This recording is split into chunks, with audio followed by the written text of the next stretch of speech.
Hello and welcome to the Talk with Tariro, a program that we bring you weekly where we tackle all issues to do with ourselves as human beings, looking at our own health, looking at our own well-being as well as human beings.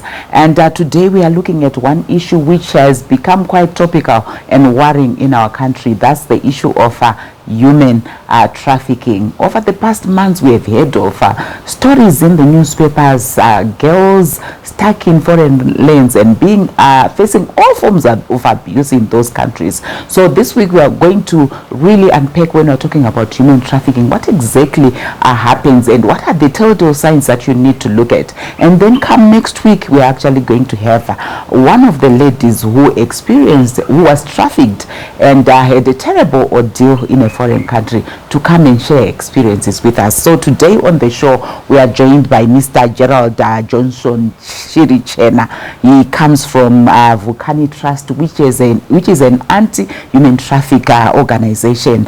Gerald, welcome to the talk. Thank you, Tariro. It's good having me here. Thank you so much for agreeing to come and be with us. Gerald, the issue of human trafficking, we've heard a lot. And for some of us, we actually might not even be clear in terms of what exactly are we talking about when we talk about human trafficking. So maybe unpack human trafficking for us. Oh, thank you, Tariro. Human trafficking is actually, I can begin by saying it is a crime that shames us all. I always say human trafficking, it's barbaric, it's an insult to modern slavery, because it's actually the buying and selling of human beings. It is the commodification of human beings that is at play. When you are saying buying and selling, who is selling and who is buying? If we look at the trends that are happening. Okay, the trends that are there in the matrix of human trafficking is that there is a demand. What? Demand of cheap labor, demand of sex. Those are the two major demands that are out there in the market. So traffickers, they play on the vulnerability of the people. They recruit people to supply the demand. So people are desperate for jobs, for scholarships. Yes. Some just to explore the world. So they go on the internet, they get word of mouth by friends and with the social media. So they get offers. So one red flag of human trafficking is if the offer is too good to be true. And I always say, when something is too good to be true, definitely it's not true. So because of the high demand and the vulnerability of the people, traffickers, if I say traffickers, I mean anyone can be a trafficker. What I mean is anyone can be a trafficker and anyone can be a victim. Because human trafficking is a crime, Tariro, that is motivated by greed. And also by people who want to make money, because it's a low-risk business. You don't need capital. You don't need to wait for production to complete. It's just a low-risk business, which has high returns. When we say it is a buying and selling, is that the agent would get the specifications of the buyer. Mostly, if you look in the sex industry, the people who do that, they know exactly the kind of people that they want. So which makes girls and the young women vulnerable. Because the sex demand will be the demand like young girls, virgin girls. So according to this specification, then the recruiters, they come up with a plan. For example, we had a scenario where a recruiter put up in the newspaper that is looking for somebody to do in the business, to work in the office secretary. Oh, so they lie. They lie. So when they do the interviews, they'll be looking for a specific kind of a person. That's how one of our survivors in Mutare got up to go to Kenya. She got a job which seemed legit. She had an interview on the online Zoom. On Zoom, and the setup was an office. Very legit. But when you get there, the scenario changes. So, human trafficking by definition, it is bringing people into exploitation. Yes. So when people are brought into exploitation, it's through fraud, deception. There are cases where people are kidnapped for human trafficking purposes. There are many of those cases as well. But mostly it is through deception, through fraud, that people are told things that are not really there. If we come a bit back home with the issue of Oman, that is at hand. The ladies are told their jobs in Oman. Normally they are not told, most of them, they tell us they are not told it's Oman. They're told they're going to Dubai. To do what? Right, to work as a maid. But the offer is good because it's free air transport, free visas, everything is processed. Okay, Gerald. Yes. The urgent processes everything. We will pick up our discussion just after this short break. Worryingly, Gerald has unpegged human trafficking, and like he said, this is a crime that should shame all of us. Did we know this is happening? Indeed, this is an eye-opener. Join us after this short break.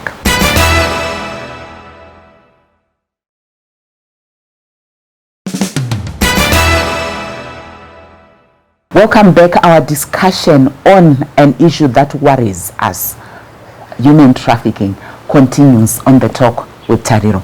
Gerald, you were talking about when the victims are lured, they are not told you are going to this specific country. You are going to a country like Dubai, which is quite attractive. You can proceed.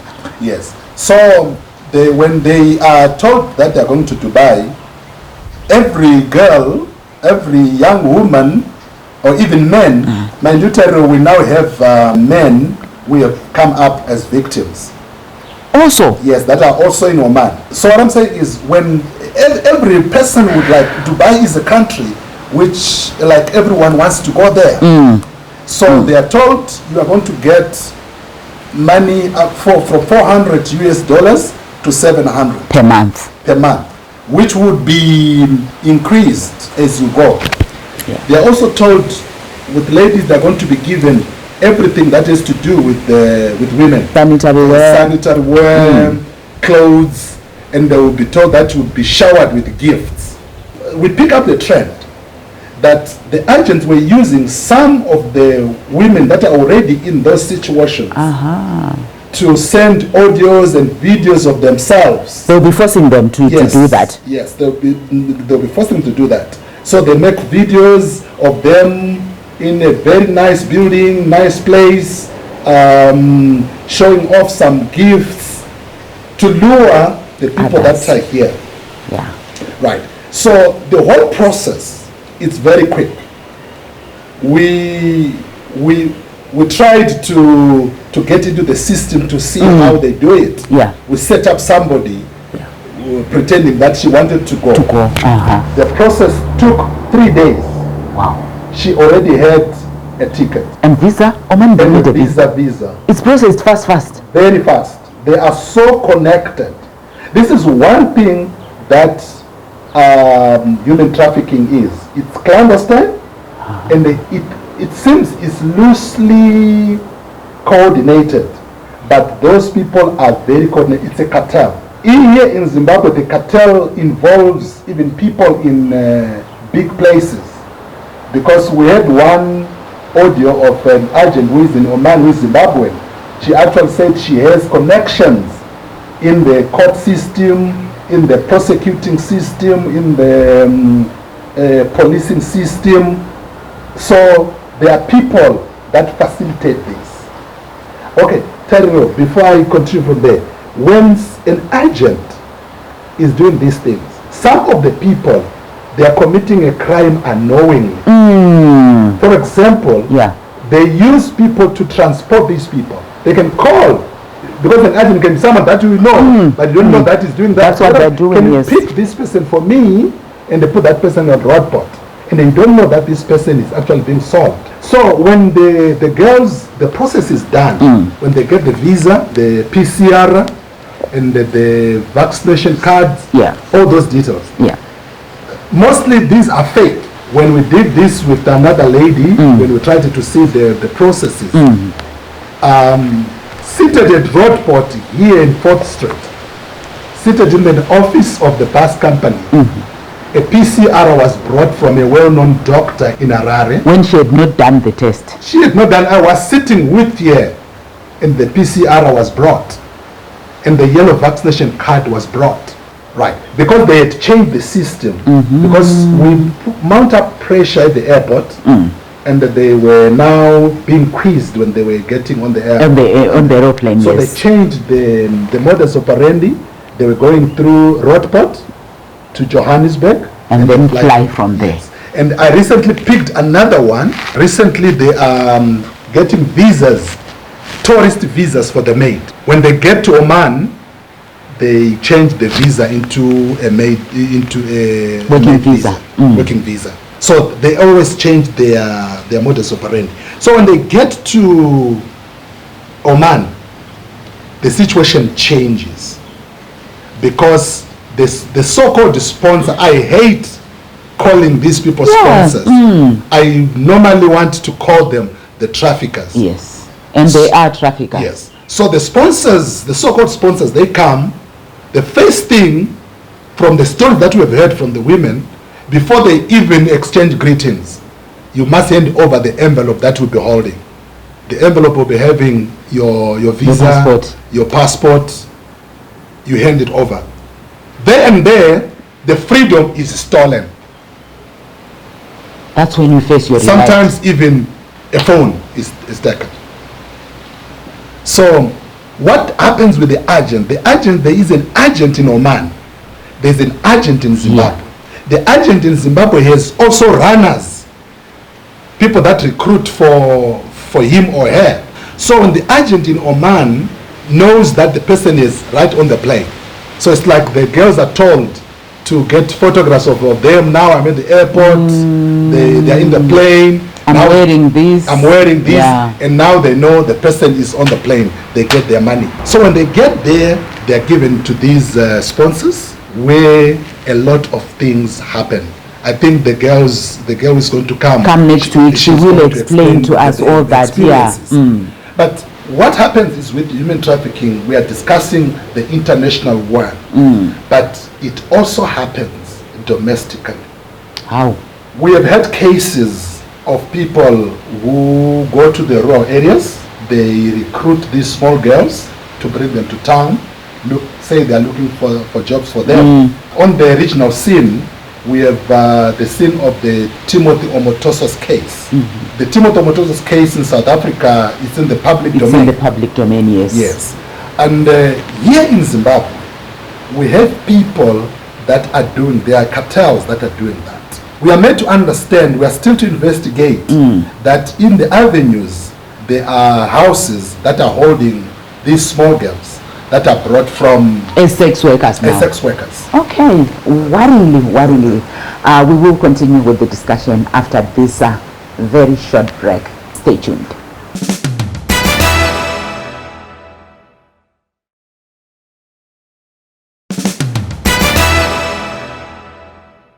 Welcome back. Our discussion continues. So, Gerald, before we went for the break, you were talking about how human trafficking is also happening in Zimbabwe. Yes. Recently we have got, there's a woman that was arrested in Chitungwiza, who had gone to Karoi and brought in some girls. We have countless stories of these issues. You go to Chiredzi, you would find out in the area around Chigarapasi Beer Hall, there's a street called Prayers, there's a street called Molly. Molly, apparently, Tariro, when I was doing this work, I learned that Molly was a kingpin, a woman, an old lady, was a kingpin around that area, was doing this for years. So you find these girls are given, they are like even runaway girls. During COVID, we had so much of these. There's so much trouble at home, gender-based violence, even hunger. Yeah. They go to town to look for jobs. Yeah. So they are seen in the market. Then these women, they pretend to be well-wishers. You're looking for a job, I can help you, you can stay at my house. Then the next thing, the girl is taught sex work. So this is happening. One thing that worries me, though, is it is happening right before our eyes. Yeah. Maybe because people are not conscious Exactly. that this is happening. We need a society maybe which opens up and which sees these things as a crime. Yeah. So as we open up, Gerald, I know we need to start thinking about wrapping up. What are the things that we need to look out for? You spoke about if it's too good to be true, it is probably too good to be true. Then what should people look out for as we try and open our eyes? Yes, people should be conscious of what human trafficking is. Human trafficking is not only about sexual exploitation. Yeah. People are trafficked for sex, are trafficked for debt bondage. People are trafficked for labor and for human body parts. So people should look out for these signs. If it is too good to be true, it's not true. They should also do background checks of jobs that they are doing. How do they check? Imagine that one you spoke about who had a Zoom interview, you are seeing everything. So how do they check? We want people to be aware. That's where organizations like the Vukarhani Trust come in, like the Center for Human Trafficking, Combating Human Trafficking at Bindura University. That's where they come in, because that's what we do. We do background checks, and even other organizations, they do that background checks. You need to check if it is a real school. Imagine, Tariro, we checked one school in India. It was not even a school, it was a hotel, it was a brothel, the address that was given. And somebody has already a ticket, wants to go. So you need to check for these signs. If, for example, if I take a scenario where a supermarket worker, how can a supermarket worker help identify? Yeah. If you see a man, probably like me, well-dressed, doing shopping for a small girl, the girl is small, and you can see the attachment. Yeah. This is not father and daughter. This is not father and daughter, this is not grandpa and a granddaughter. Yeah. So you just need to raise an alarm. It's not bad. Even you check it and find out, no, it's really the granddaughter is just new from town, but you would have done diligence. Yes. One thing is, we need to check some of these things. Are these people together? When you are walking in the street, if you are conscious, you can actually tell at Rockport that there's something which is going on. Someone is being trafficked. In the homes like this, our neighbors, sometimes we have had cases where we have children, that was in Gweru, of all the places. She was taken from Mwenezi to Gweru. She stayed 2 years in Gweru. The girl didn't know where she was. That she was in Mambo Township, she didn't know. Because she was brought in, the day she was brought in, she never went out. She said for 2 years she went out 2 times when they went to church with the lady and come back. So they don't was working as a maid in Zimbabwe. So it means sometimes we need to check what is happening around us. Yes. People need to know. Sometimes people hear this house is just no one is seen going out. Actually, it's a sign. Yeah. If no one is seen going in or going out, but the house is neatly. That's how the 4 girls in the Mozambican issue that once dealt were found. The only cars would just be driving in, but no one is seen outside. Actually, it was a sex house. It was a brothel. So we need to check some of the issues that seem to be normal. I understand that we live a private life. We don't care what is happening on next door, but we don't know who might be in prison in the house next door. So just opening up our eyes, being conscious of these things. Definitely being conscious of all these things. Human trafficking is a worrying trend, and it keeps on increasing.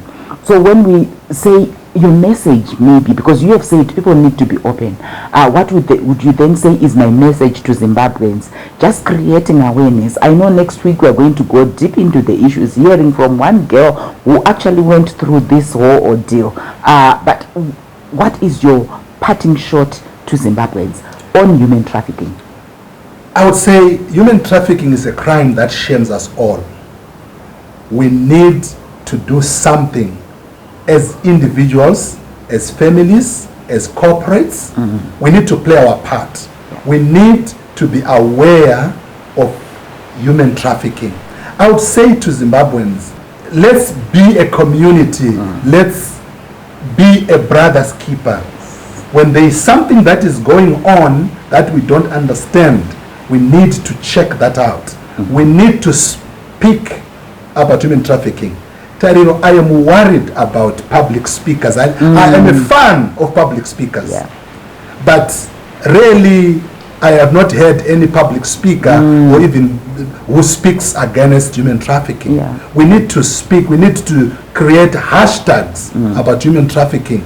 We need to make these discussions, even in our family, in our circles, that we understand. Doing this, it helps. Because in our families, we talk about this. Maybe it's because dad does that. My children now, they're even conscious. They even tell me some of the issues at school. Also, before I wrap up, human trafficking is interlinked with drug trafficking. People are also being trafficked for drugs. They're being trafficked from one street to another, or even being used in the family or in the home setting to peddle drugs. Young girls, young boys, stop human trafficking. Indeed, powerful parting shot there. Let's stop human trafficking. And like what Gerald said, both men and women, boys and girls are prone to human trafficking. No one is safe, and it is a crime that shames us. Let's all make sure we have a role to play so that we protect our communities, we protect our beautiful country. Until next week, it's goodbye.